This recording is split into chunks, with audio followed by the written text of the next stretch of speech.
We bought a bank. Let's break down the numbers.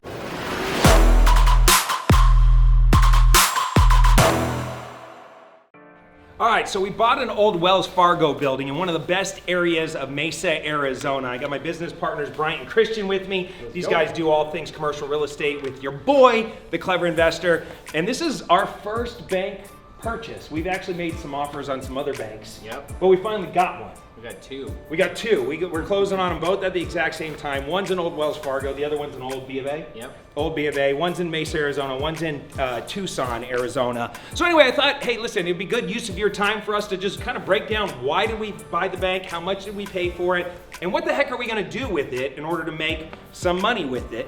And I started off in single family, but I should have got to commercial and multifamily a lot faster. I wish I would have done it a lot sooner. We would have made a lot more money along the way. But anyways, here we are. And so I just want to, Christian's been in commercial real estate how long? 20 years. Okay, so he's a baby. He's just getting his feet underneath him. But I thought we'd bring him in this video to Wait a minute, how long you been in residential real estate? Residential, 20-something years. Oh, you're a baby. We got 40 years of experience. That's right. But he's going to provide. Actually, he's the one who found the deal. Getting a bank is not easy. You can't just roll in, search on LoopNet, find a bank. Yeah, you can't just search on LoopNet, find a bank, make an offer, and get awarded a bank. You actually got to get plugged into a good old boy network, which is where you come in. All that 20 years of Blue Bloods. The Blue Bloods, networking his way into the right areas, so that way people will actually take him seriously. Your Rolodex and your reputation. I like that, Rolodex and reputation. So anyway, we purchased this bank building for $2.150 million, and we have 3 potential exit strategies to make money with this property. Yep. And by the way, when you buy a bank, the bank actually puts some restrictions in it. They don't want you just turning it into another bank. So we actually have to convert it to something else without going back to the bank and getting permission from them to use it as another bank. Well, option one, we do have a way of negotiating with the bank. If you know how to do it, you know the process, if you've got a reputation like we've built of being qualified developers that can get the deal done for them in a timely manner, our option one exit strategy is to reuse and redevelop our site. So that's the quickest path. We're looking at like in a 12 to 18 month exit period in which we can take this existing building and negotiate the financial restriction so that we can actually reuse this for a user similar that they see as a non-competitor. So there's levels to their competition, and we have an idea for reusing this with another financial institution. So it can't be another big bank, but maybe it could be a different type of financial institution that still wants the drive-through, still could use the vault. Correct. They're willing to pay the highest rent. We put some tenant improvements into the building. We don't have to do the lengthy process of the full entitlements for this particular building because we can reuse it and we don't have to get city approvals. It's the fastest path for us to create income on the property to cover our carrying costs, allow us to then have income coming on the property and take the other portion of the property and do that entitlement process so we collect rent here as we're going through the entitlement process. On the other bank. And then 12 to 18 months down the road, we've taken this whole property and created a new bank and another retail pad, which is where we exit out. So that would be exit option number one. Okay, so on here, exit one, just to kind of summarize it, is retrofit the current building. Correct. Okay, and entitle the property for added value. Correct. Okay, so essentially that's a 2-part process. Yes. We're going to clean this space up, basically renovate the current building, get another financial institution in here, collecting rent, and then go work with the city as to we're entitle. collecting rent.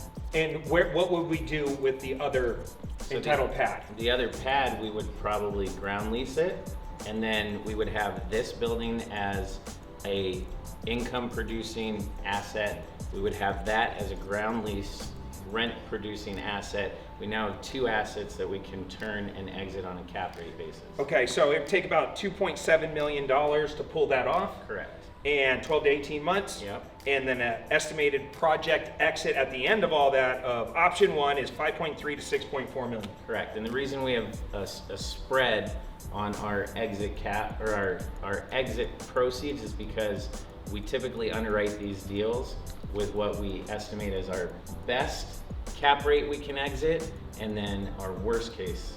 So the worst case would be 5.3, the best case would be 6.4. I like it.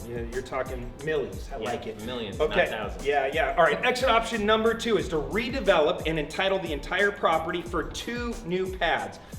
Quick service restaurant type food type places. So Yep. we're talking about somebody who wants a drive-through. Correct. Now 100,000 cars drive by this Both these two property streets right here. every single day. We have Fry's across the street. We have Trader Joe's and Sprouts. We have 3 grocery stores at the intersection. Banks always get the best real estate. This is why I'm so excited. This is our first bank deal, but the fact, and What we are have they the other saying one in lined real up. estate? What's the most important? Location. Yeah, and this is A+ location. And we bought it for a good price, and there's a lot of people that are already interested in this. And this is a bid process, so we won the bid because of our relationship. Because of the way I look. Yeah. You got to be sexy in this game if you want to get deals. All right, so exit option number 2, explain that to everybody real fast. So similar, it's slightly different than option number 1. We're reusing the building in option number 1. In option number 2, we're still creating 2 pads, but we're demoing the existing building and structures. So if Cody wants to take the vault Yeah, I got to take the vault. and put it In the his office- B-roll right now, you're gonna be seeing the vault. How cool would the vault be? Like if you put that in your house, or and by the way, that vault Turn door into a wine is cellar. a wine cellar. It is freaking heavy. I started swinging that door open, and it was hard to stop it. Like it almost ripped my fingers off. So we would take this building. Can we make the vault be my office door? Yes. How dope would that be? Can we do that? 100%. It's All the right, I'm bomb in. shelter for the zombie apocalypse. There you go. All right, so this building's gone. And so what we can do right now currently is this process is a little longer. So we're looking at 18 to 24 months on option 2. As long as we demo this building, what we have here is what's called a footprint or an envelope. And so we can get the approvals of the other owners and build anything we want within this envelope without needing their approval. The difference is that now we still have to take it through the city and the entitlement process. So that takes a little longer. We're in the city of Mesa. It's typical right now in today's environment. There's a lot of pushback on drive-throughs, intensity, the types of uses. Obviously, since COVID, all these restaurants now realize how much more money they can make per square foot putting drive-throughs. So everybody wants a drive-through, and the cities don't want as many drive-throughs. They want more sit-down restaurants. So we can add a national credit tenant on here. They can build their own building. We've got 1 tenant, and then again, take the other end of the property and re-entitle that and get a second user. We now have 2. And that's currently It's just parking lot space. Correct. And we're able to do that because we're changing the usage. It's not going to need as much. If we're going to parking lot go space. through the entitlement process, we want to try and get that done because that's the cream on top of the deal, right? Dude, he's talking about cream on top of the It's deal. like the latte. It's like the latte. It's the milli and the millions. Yeah, exactly. I like it. And Yeah. so now we end up in this scenario, same as option 1. We have 2 users, 2 national credit tenants. If you don't know what national credit means, it's the best rating. It drives the highest cap rates in the market. So when we exit out of this deal, we're getting those best case. We're getting closer to that best case scenario on our cap rate analysis.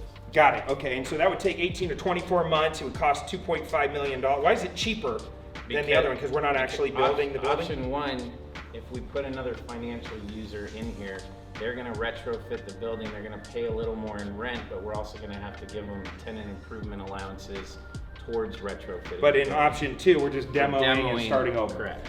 Got it. And we just got a little bit of cream. Correct. Okay, but It's still good. what's the It's big still cream? good. Is option 3? Option 1 is our best route because it's the path of least resistance. We can get a tenant in here in a short From here period on of out, time. when we have business meetings, you got to start off with, guys, this is how much cream we're gonna get. Yeah, there we go. Because I need the cream, Brian. I need the cream.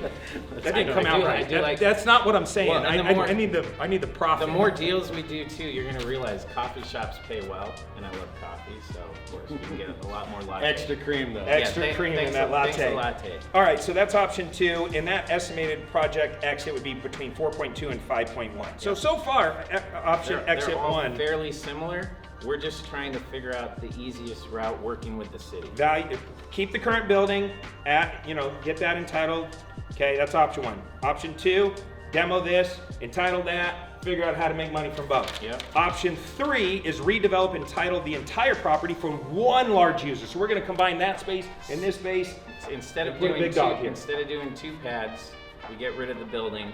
We've got a large site, so we're probably looking at a gas station user, a car wash, something bigger. They pay more in rent. The combined rent total of 2 users is less. The the cap rate. You mean we'll make more money on one big user than we would on 2 users? They opposite. kind of weigh themselves out, right? So when we take a look at this, we're looking at how do we drive the most rent so that we can exit on a cap rate basis to create the highest return. But there's also some cost savings when you work with a large user. They'll handle more of the workload when we go through the city. Their cap rates, because you're talking about gas stations, which are owned by oil companies. You're talking about car washes. Look how many car washes are popping up now. Superstar, Quick Quack, Raceway, all these different places. These are companies that have $500 million financial spreadsheets. So when you take those types of financials and you take this one single tenant user that a doctor or an attorney or somebody that wants to place their cash, instead of putting it in the vault, they want to put it in the building, in real estate, they don't have to worry about it. It's mailbox money. So it'd be a single tenant, It'll drive type thing. the cap rate way down. Okay, and that would take 18 to 24 months. Because if we're looking at a gas station or a car wash, even though it's zoned for commercial, we have to get what's called a conditional use permit. We have to get the city to allow us to put that type of use inside of a commercially zoned property. Got it. So we got to do some admin type work in order to get that. A little more entitlement legal work. 18 to 24 months. Estimated project exit 3.4 to 4.2 million. I mean, I don't think I like you'd option shake a- 1. Yeah. I like option 1. I Option don't 1. think you'd shake a stick at any of them. Yeah, I like option 1 though. It kind of seems like the fastest way to get some moolah. It is. Look, I'm learning alongside. This is why we bring in the big guns. It's been a long day. Yeah, big that's all big right. dong and big guns over here. Because I know what I know, and I know what I don't know, and that's why I bring in this guy. He's the commercial expert of the group, and for us, this is our first big commercial bank deal that we've ever done. We're gonna find out how it plays out. We're just getting started with this, but I thought, hey, we'll bring you guys along for the journey. We'll see how this thing goes. You get to have a little bit of fun, learn some things along the way, and you could start in single family, but hopefully you're aspiring to get out of single family and into some of these bigger deals. And we would love to have you, if you're happen to be an accredited investor and you're watching this and you're like, damn, I like deals like this. I wanna get involved in deals like this. I want to participate in deals like this. You got some lazy money laying around and you're an accredited investor, go to clevercapitalfund.com and see which one of our funds or which one of our projects would be a good fit for you. It's worth you at least letting us know you exist so we can start building a relationship, so that way whenever we do have another bank deal like this or a big commercial deal or a big multifamily deal and you want to get involved and put your money to work, you can earn some great returns. We don't need your money right now, by the way, but we do have a new fund that's going to be coming here shortly. Absolutely. We have soft commitments available. We have waiting list available. We have just overall appointments available that I get to talk to you about your investment journey and where you'd like to go with it and how we can align ourselves. So if you have any information or questions that you'd like to share, please visit us at clevercapitalfund.com.